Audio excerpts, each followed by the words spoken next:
Χαίρετε! Σήμερα θα μιλήσουμε για την αλληγορία του σπηλαίου του Πλάτωνα, μία από τις πιο γνωστές φιλοσοφικές ιστορίες. Η αλληγορία αυτή διερευνά την φύση της πραγματικότητας και της γνώσης. Μέσα από αυτήν την ιστορία, ο Πλάτωνας μας καλεί να σκεφτούμε: βλέπουμε τα πράγματα όπως πραγματικά είναι ή όπως νομίζουμε ότι είναι?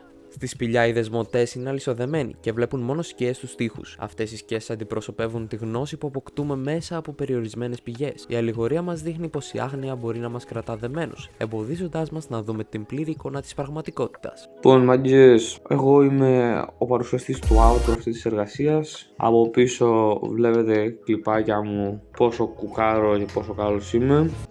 Πάμε να τελειώνουμε. Όταν ένας δεσμοτής απελευθερώνεται και βγαίνει από τη σπηλιά, ανακαλύπτει το φως του ηλίου, τη γνώση και την αλήθεια. Αν και αρχικά το φως τον τυφλώνει, σιγά σιγά μαθαίνει να βλέπει τον πραγματικό κόσμο. Η ιστορία μας καλεί να αναζητήσουμε την αλήθεια, ακόμη και αν αυτό απαιτεί κόπο και αλλαγή στον τρόπο σκέψης μας. Λοιπόν, αυτό μικρό outro, να μην σας κουράζω. Ευχαριστώ που ακούσατε, σας ευχαριστώ για τον χρόνο σας. Όσοι κοιμάστε. Αυτά, shout out στην κυρία Σαρδέλη για αυτή την εργασία και την ευκαιρία που μας έδωσε.